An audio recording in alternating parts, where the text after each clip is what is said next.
तो हेलो दोस्तों, कैसे हैं आप सब। आज हम डिस्कस करने वाले हैं B pharma fourth semester pharmacology first के शॉर्ट इंपॉर्टेंट क्वेश्चन के बारे में, जो कि एक क्वेश्चन पेपर जो होगा आपका पीवाईक्यू पेपर सोल्यूशन 2022-23 का जो पेपर था उसको सॉल्व करेंगे आज हम इस वीडियो में।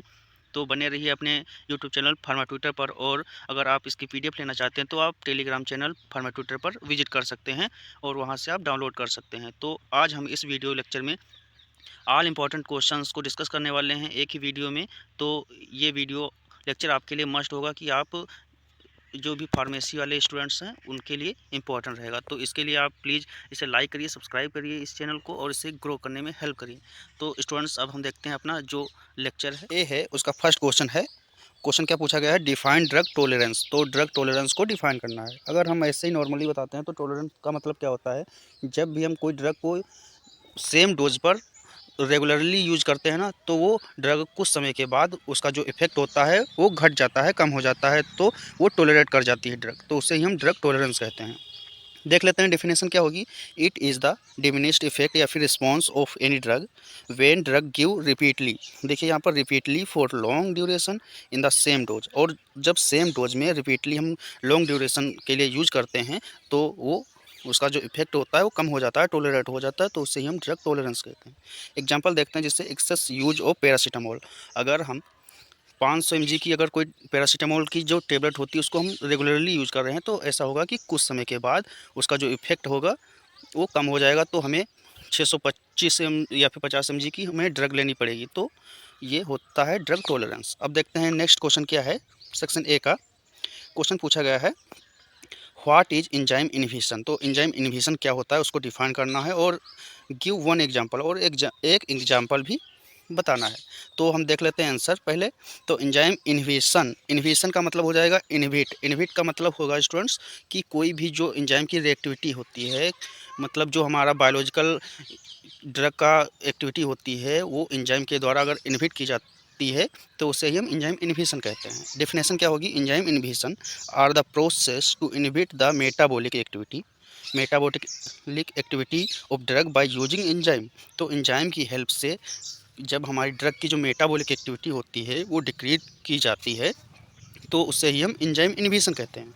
A decrease in the drug metabolizing ability of an enzyme is called as enzyme inhibition। Example क्या होगा? जैसे टर्फेनाडीन जो होता है in the presence of enzyme CYP3A4।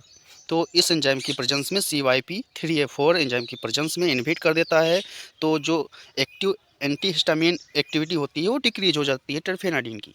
तो ये हमारा एग्जाम्पल भी हो गया। देखते हैं नेक्स्ट क्वेश्चन क्या होगा students. What do you mean by regulation of receptor. तो जो रिसेप्टर होता है उसका रेगुलेशन कैसे होता है उसके बारे में बताना है। तो 2 नंबर में क्वेश्चन है, उसको हम देख लेते हैं। Receptor regulation refers to the cellular mechanism that control the number and activity of receptor on a cell surface or within the cell in response to various stimuli। तो जो रेगुलेशन होता है रिसेप्टर का, तो वो जो सेल होती है रिसेप्टर के ऊपर, तो उसकी सरफेस पर बाइंड होकर के कोई भी ड्रग जो है रिसेप्टर के साथ बाइंड होता है और वेरियस इफेक्ट देता है, तो उससे ही हम रेगुलेट करते हैं। वो रिसेप्टर जो होते हैं वो स्टिमुलाई यानी कि स्टिमुलेट का मतलब बढ़ा भी सकते हैं, और सप्रेसेंट जो होता है उसका मतलब होता है उसकी जो ड्रग की एक्टिविटी होती है उसको घटा भी सकते हैं। तो वो जो रेगुलेट किया जाता है रिसेप्टर के द्वारा, जैसे रिसेप्टर पर बाइंड होगी ड्रग वैसा ही इफेक्ट देगी। देखते हैं this regulation can involve increasing और decreasing the number of receptor.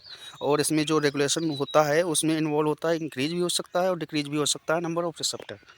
Next question देखते हैं students. Define dose response relationship. तो डोज रिस्पॉन्स रिलेशनशिप में क्या होगा कि जैसे हम जो भी ड्रग का डोज देते हैं तो हमारी बॉडी में जाएगा तो कितना रिस्पॉन्स देगा, जितना डोज होगा उसी के हिसाब से रिस्पॉन्स भी मिलेगा बॉडी के द्वारा, है ना। तो उससे ही हम डोज रिस्पॉन्स रिलेशनशिप कहते हैं। तो इसके लिए अगर हम डिफाइन करने के बाद अगर हम इसमें डायग्राम भी बना देते हैं ना, तो उसके लिए सही रहता है। तो डायग्राम कैसे क्या बनाया जाएगा? ऐसे करके, सिंपल सा ऐसे करके, फिर यहाँ पर ऐसे कर देंगे, तो यहाँ पर एक तरफ डोज हो जाएगा एक तरफ रिस्पॉन्स हो जाएगा, कि जितना डोज देंगे उतना रिस्पॉन्स देगा, लेकिन कुछ टाइम के बाद ये जो है डोज बढ़ाते रहेंगे लेकिन रिस्पॉन्स नहीं मिलेगा, क्योंकि ड्रग का भी कुछ क्राइटेरिया होता है। तो ऐसे हम एक बना सकते हैं। आप देख लेते हैं डेफिनेशन। डेफिनेशन क्या रहेगी, the dose response relationship define as the quantitative amount, मतलब कितनी क्वांटिटी है, अमाउंट है ड्रग का, which give response to our body. The dose directly proportional to response, dose जो होता है डायरेक्टली प्रोपोर्शनल होता है रिस्पॉन्स के, बट सम टाइम बाद, कुछ समय के बाद अगर हम डोज बढ़ाते रहेंगे तो कुछ समय के बाद वो उतना इफेक्ट नहीं दे पाएगा, क्योंकि जो ड्रग होती है उसकी भी क्राइटेरिया रहती है।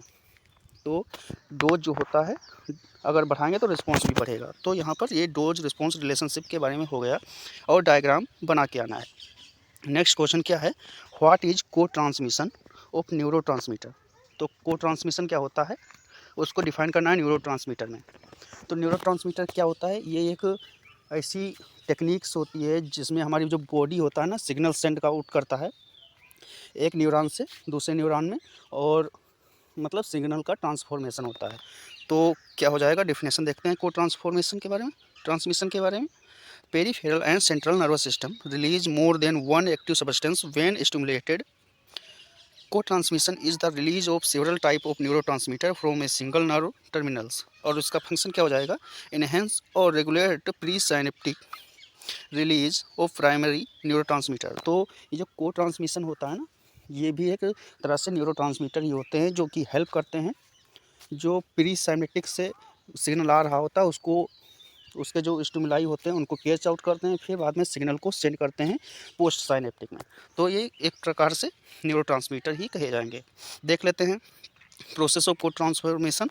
तो अगर डायग्राम इसमें बनाना होगा कैसे बनाएंगे, सबसे पहले ऐसे ऐसे करके यहाँ से प्री और पोस्ट बना लेंगे स्टूडेंट्स। ये आपका प्री हो जाएगा और ये पोस्ट हो जाएगा। यहाँ पर एक सिग्नल को कैच आउट करने के लिए, और यहाँ पर आपके फॉलिकल्स होंगे जहाँ से एक जो है आपके सिग्नल ट्रांस आउट हो जाएंगे। तो आप इसको बता सकते हैं ऐसे।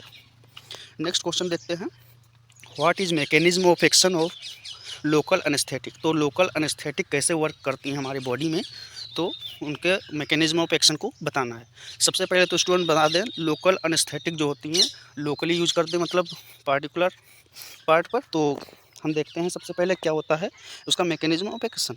तो सबसे पहले जो हम लोकल एनेस्थेसिया देंगे किसी पेशेंट को, तो बाइंड होगा, bind of the local anaesthetic to this receptor site, और रिसेप्टर साइट पर बाइंड होगा सबसे पहले।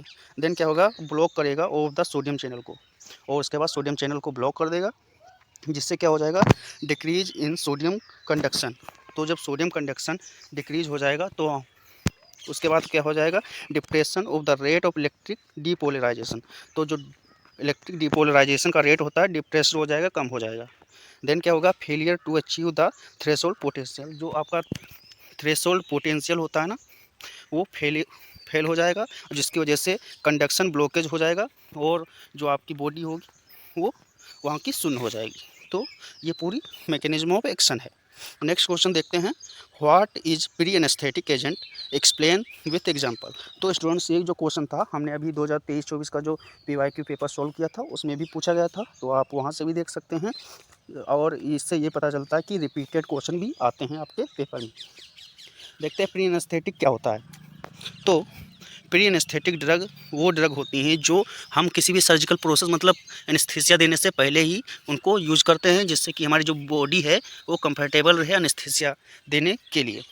तो डेफिनेशन सबसे पहले देख लेते हैं students. Pre anaesthetic drug are administered before a surgical procedure to enhance patient comfort, minimise the adverse effect, जिससे कि एडवर्स इफेक्ट भी हम मिनिमाइज कर सकते हैं of anaesthesia, and prepare the patient for the surgical experience. और हम surgery करने से पहले हम इसको देते हैं। एग्जांपल क्या होगा, जैसे एंटी एंजाइटी ड्रग हम डायजापाम देते हैं उसके तौर पर, और फिर सेडेटिव एंड हेप्टोटिक्स में प्रोमेथाजिन देते हैं, और ओपियोइड एनाल्जेसिक में मॉर्फिन देते हैं। तो आपके एग्जाम्पल भी हो गए। नेक्स्ट क्वेश्चन देखते हैं, give drug interaction between MAO inhibitors and sympathomimetic drug. तो MAO क्या होता है, मोनो अमीनो ऑक्सीडेज इनहिबिटर होते हैं, और उनका बताना है कि अगर हम सिम्पथोमिमेटिक ड्रग के साथ अगर हम इंट्रैक्शन करवाते हैं तो क्या इफेक्ट देगा।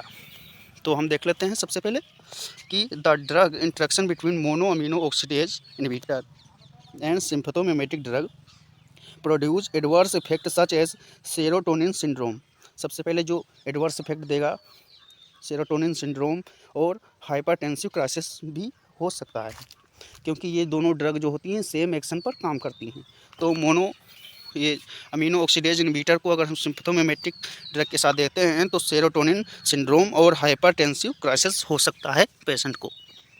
नेक्स्ट क्वेश्चन देख लेते हैं 9th number, what are hallucinogens, give 2 examples. तो हेलुसिनोजेंस क्या होते हैं उनके एग्जांपल के साथ बताना है। देख लेते हैं। Hallucinogens are a class of psychoactive substance that can cause hallucinations. ये जो होते हैं हेलुसिनेशन जेंस एजेंट जो होते हैं ना, वो हेलुसन्स मतलब हमारी जो साइकोटिक जो होती है तो उसकी एक्टिविटी को इंक्रीज कर देते हैं, जिससे pre perceptual desorption and change in thought mood and awareness. तो हम कौन कौन से एग्जांपल हो जाएंगे।